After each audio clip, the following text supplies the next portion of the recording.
TIFU by not buying the right card. Actually, yesterday, but tied to what's left of today, divorced dad, the ex and I still share holidays. So yesterday, I had the kids for Mother's Day to spend with my mom to go out to dinner. Because of scheduling and timing, and the fact it takes an act of Congress to get the kids to go shopping, the plan was to go to the store to buy cards for their mom and mine or their grandma before dinner. I also needed to buy a card, and that where I effed up. They live a few miles from me, but not near the store I like to go to, a grocery store, with typically a good card selection. The one we went to was of the same chain, but in the middle of moving stuff around, including the card section. I finally found it, but it was near the refrigerator cases, temporarily I'm assuming. The Made cards are but a small section at the end of the racks, but the looks and fine cards.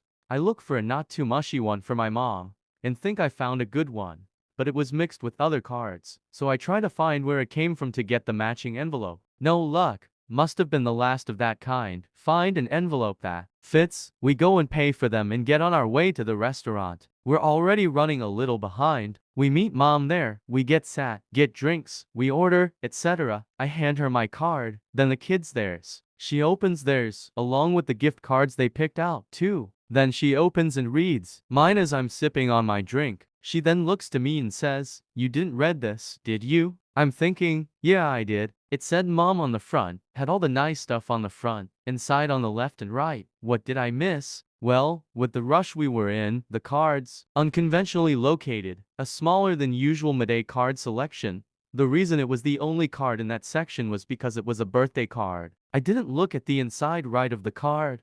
TIFU by getting caught up in road rage. Driving to work this morning, there's a three-way stop sign leaving my neighborhood. I pull up and let the cars from both sides go, so it's my turn. As I'm going, I see the car on the left is just going to roll through and keep going. He's driving a Lexus, and I'm in a Jeep Wrangler. I just mentally said fuck him, it's my turn and kept going. Figure if he wants to hit me, he has more to lose. Of course he stopped when he realized I wasn't going to stop. I look in my mirror and he's got his hand out the window flipping me off. So I responded the same way. I think it's over at this point. But no, he proceeds to ride my ass. It's a single lane road, so he couldn't do anything else. I just ignored him and kept on my way to work.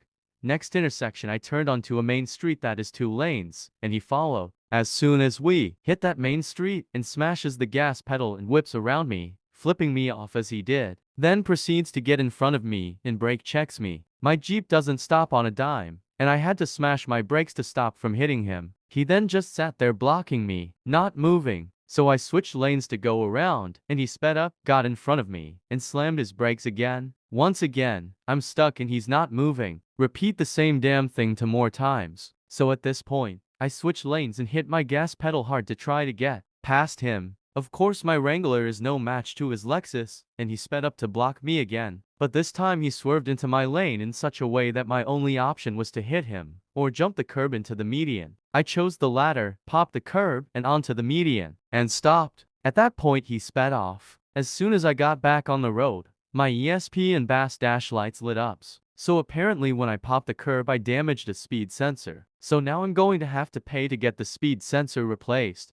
TIFU by open about my feelings in therapy. I 30F went to therapy for the first time last month. I was feeling like I needed it for a while now. I was feeling like emotionally heavy and wanted to feel better. In that first session we only talked about the motivation to start therapy and to find a few steps to go with. Today I had the second session, which was defined to be a half evaluation sessions. The therapist asked how I was doing, which I responded I was fine, and she started with common questions about my family. Then I talked about a sensitive topic for me. Then she asked me if I had told it to someone else, and if I used to vent with my boyfriend 26 about my feelings and concerns. And here is where I'm afraid to had made the fool. I open up about my bad feelings regarding my BF, and about my past attempts of breakup which BF completely refused. I feel like I didn't express myself the better way, and I feel like the therapist didn't give me enough time and space to talk. Now she gave me a week to break up with BF, or else she will press charges against him for dating violence. I don't want it. I don't think he is a bad guy or someone who deserves it. He surely have his issues, but not violent. I tried to explain it to her,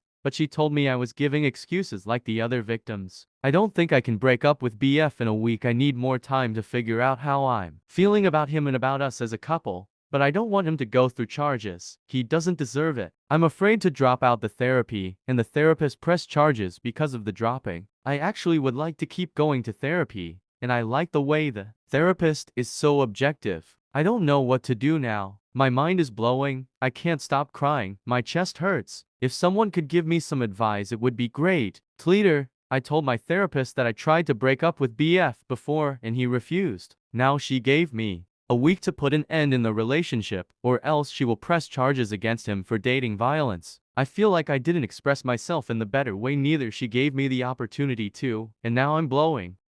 TIFU by not asking a girl for her phone number at a nail bar. Hi 25 male here. I went to a nail bar with my friend whilst out for the day in Birmingham. Me and her planned to get out nails done, as I've never had them professionally done before. They were fully booked until 6 p.m. However, the lovely area manager said that she will fit us in right away. So I am on the final touches when I notice a very cute black girl on the opposite side of the room having her nails dried. She looked amazing with her blue and purple hair. Anyways, I walk over to place my hands under the nail dryer and sat opposite her. So her and my mate all strike up a conversation with her and have a lovely chat. We are both slightly flirting with things like, "Oh, I love your hair color, your nails look amazing," etc. I only slightly noticed her looking over at me on occasion, whilst my mate notices she keeps looking at me and looking like she might actually ask for my number, but keeps hesitating. I'm looking at her thinking she is pretty. However, I do suffer from mild autism and anxiety, especially in these situations, and I try to get over it, but I feel this resistance to say anything. Anyways, my nails finish drying and I get up and say our goodbyes and go to pay. As we went back into the clothes store, my mate says to me, "That girl was looking at you loads, and I reckon you were in there." At this point, I really wanted to walk back to her and ask for her phone number, but once again I had major anxiety about doing so, and it played on my mind ever since. I am absolutely crushed and upset. It's the next day today, and I have been searching high and low on the internet to try and find her, even looking for tags at the nail bar or on dating websites, but nothing. I heard her mention that she does go there regularly and me and my mate would return, so there is a chance that I may find her again. I don't want to give up searching, but I am absolutely lost and upset.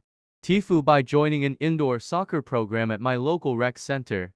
Happened a few weeks ago, but still struggling with it now. I've been making some big efforts to get fit this summer. Lots of cycling and walks out and about. I wanted to get into some sort of recreational sport because I prefer to have something to focus on while getting exercise. Plus, meeting new people is nice. So I joined my local indoor soccer program and was super excited to go. The first evening I went, met some of the others and was excited to play. We split up into teams and got going. I was having fun, but struggling to keep up with some of the regulars. 5 minutes and I think I pushed myself too hard and lost balance while making a sharp turn for the ball. I tripped on absolutely nothing and fell directly on my shoulder. I was able to immediately get up, but was holding my shoulder and couldn't lift my arm past a certain point. I figured it was just a mild dislocation or bad bruise and stopped playing. It didn't hurt incredibly bad at the time, so I walked home a bit gingerly, made my own sling and calmed my partner down when they found out, haha. The next morning I went into the emergency room where they took an x-ray. It turns out I had a broken collarbone and needed a sling. Sucks, but no big deal. It would heal over time. I needed an appointment with a specialist, but it would take about a week and a half before getting in to see them. So I just went about my days slinged up. Though I couldn't sit upright very long or pain would set in. Finally got in to see the specialist and they tell me right away I need surgery. My collarbone had broken right where it connects to my shoulder and taken the tendons that connect them with it. So essentially my shoulder was floating and permanently dislocated for 2 weeks. They got me in for surgery 2 days later. They had to reconnect my collarbone to my shoulder. This apparently means using a hook plate, which is a metal plate that attaches with pins on top of the collarbone, then dips down below the collarbone and shoulder before going further underneath the shoulder. It's kind of a zigzag shape. Surgery sucked and hurt like hell afterwards, but I was able to deal with it okay for the first few days. On the 3rd day I began to feel some pain in my shoulder blade every now and then, even while on painkillers. I ignored it for most of the day, but in the evening it was getting worse. Eventually something in my back seized, and I was instantly in tears from the pain. It felt like I was being hit by a gunshot in the same spot over and over again. My entire body started shaking, and I was hyperventilating. The pain and seizing would not stop, and eventually my entire body went numb in some sort of shock to try and stop the pain. We called an ambulance, but none were available thanks Vancouver, so I was stuck. We decided to call an Uber to get me to the hospital, and a neighbor helped walk me down, still shaking in pain, to the car. After a long and painful night in there, they gave me one hydromorphone which I already had at home, and took another x-ray which showed everything was fine. The pain eventually subsided enough to go home, and I slept sitting in my office chair. I couldn't walk for 2 days afterwards due to the pain. Anything touching the affected area, even shirt cloth, felt like a knife. My only relief was laying back on every pillow we owned. I went back to see my surgeon, and they determined it was neuropathy likely from my back and neck muscles holding my shoulder up for weeks while it was disconnected. They prescribed some gabapentin for nerve pain, which the ear doctor just didn't, I guess. It's been just over a week since then, and I'm finally getting more mobile and in less pain. I was able to go for a walk today before needing to lay down again. My shoulders are very uneven, however, because my broken one needs to stay high up to avoid nerve pain. I'm hoping physio will slowly fix that. Oh, and I need to have another surgery later too. Take the hook plate out. All this because I tripped on the air playing soccer.